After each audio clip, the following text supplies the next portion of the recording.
آج ہم دنیا کے دو بالکل مختلف حصوں میں جو طاقت کی جنگ چل رہی ہے اس پر ایک گہری نظر ڈالیں گے۔ جی، اور ہمارے سامنے جو مواد ہے وہ دو بہت بڑے تنازعات کا تجزیہ کرتا ہے۔ بالکل، ایک طرف تو امریکہ اور ایران ہے، جہاں جنگ آپ کہہ سکتے ہیں کہ بیانات اور دھمکیوں سے لڑی جا رہی ہے۔ اور دوسری طرف ہے چین اور بھارت ہمالیہ کے پہاڑوں میں، جہاں جنگ بہت خاموشی سے لڑی جا رہی ہے۔ زمین پر قبضے اور تعمیرات کے ذریعے۔ تو آئیے دیکھتے ہیں کہ یہ تجزیہ ان دو بالکل مختلف حکمت عملیوں کے بارے میں کیا کہتا ہے۔ اور ہماری کوشش یہ ہوگی کہ ہم صرف اس تجزیے میں پیش کیے گئے نکات پر ہی بات کریں تاکہ ایک واضح تصویر سامنے آ سکے۔ ٹھیک ہے، تو آئیے امریکہ ایران کشیدگی سے شروع کرتے ہیں۔ جو پہلا بڑا دعویٰ اس مواد میں ہے وہ یہ کہ امریکہ پچھلی کوششوں میں ناکامی کے بعد اب ایران میں حکومت کی تبدیلی کے لیے ایک نئی اور زیادہ جارحانہ حکمت عملی اپنا رہا ہے۔ جی، اور اس کا سب سے دلچسپ پہلو یہ ہے کہ امریکی صدر ڈونلڈ ٹرمپ مبینہ طور پر براہ راست ایرانی مظاہرین سے بات کر رہے ہیں۔ ان کو پیغام دے رہے ہیں کہ ڈٹے رہیں، ریاستی اداروں پر قبضہ کریں، اور اس کے لیے انہیں امریکی امداد کا وعدہ بھی کیا جا رہا ہے۔ بالکل، اور یہ لفظ امداد یہ بہت سوچ سمجھ کر استعمال کیا گیا ہے۔ اچھا، اس کا کیا مطلب ہے؟ دیکھیں، یہ مبہم ہے لیکن اس کے پیچھے پیغام بہت واضح ہے۔ تجزیے کے مطابق یہ صرف مالی یا اخلاقی حمایت نہیں، یہ ایک طرح سے بلینک چیک دینے جیسا ہے۔ امریکہ یہ کہہ رہا ہے کہ ہم کسی بھی حد تک جائیں گے۔ جی، اس کا یہی مطلب ہے۔ یہ ایرانی حکومت کے لیے ایک بہت بڑا نفسیاتی دباؤ ہے۔ لیکن کیا یہ حکمت عملی واقعی کام کر سکتی ہے؟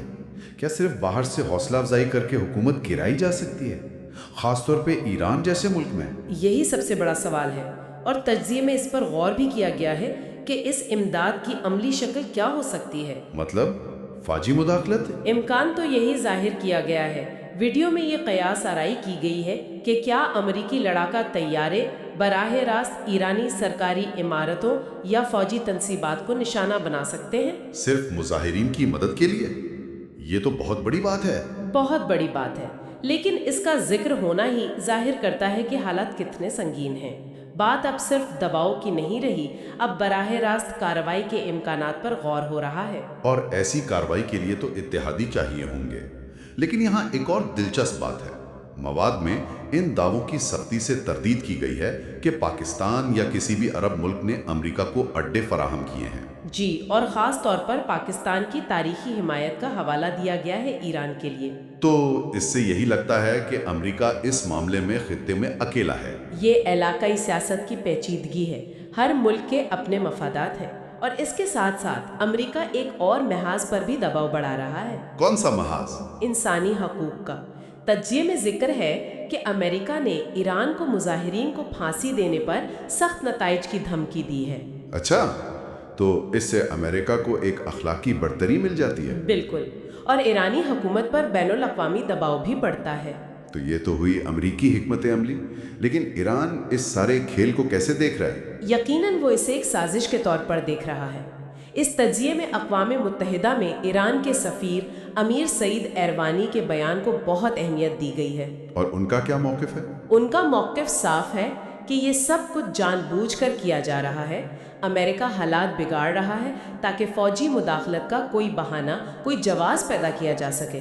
تو ایرانی نقطہ نظر سے یہ ایک منظم مہم ہے۔ جی، ایک منظم مہم جس کا آخری مقصد حکومت کی تبدیلی ہے۔ اچھا، تو یہ تو ہوئی امریکہ ایران کی کھلی کشیدگی، بیانات، دھمکیاں، عوامی تحریکیں۔ لیکن اب آتے ہیں اس تنازع کی طرف جو خاموشی سے، میڈیا کی نظروں سے دور زمین پر لڑا جا رہا ہے، چین اور بھارت کا پہلا دعویٰ ہی چونکا دینے والا ہے۔ کیا ہے وہ؟ مواد کے مطابق چین نے نہ صرف کچھ علاقوں پر قبضہ کیا ہے بلکہ اس نے لائن آف ایکچوئل کنٹرول یعنی LAC اس کو مؤثر طریقے سے کال عدم کر دیا ہے۔ ایک منٹ، کال عدم کر دیا ہے؟ اس کا اصل مطلب کیا ہوا؟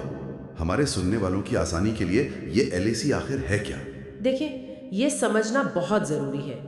LAC کوئی باقاعدہ بین الاقوامی سرحد نہیں ہے، یہ ایک مبہم سی حد ہے جو 1962 کی جنگ کے بعد وجود میں آئی۔ اور اس کی زمین پر کوئی واضح نشاندہی نہیں ہے؟ بالکل نہیں،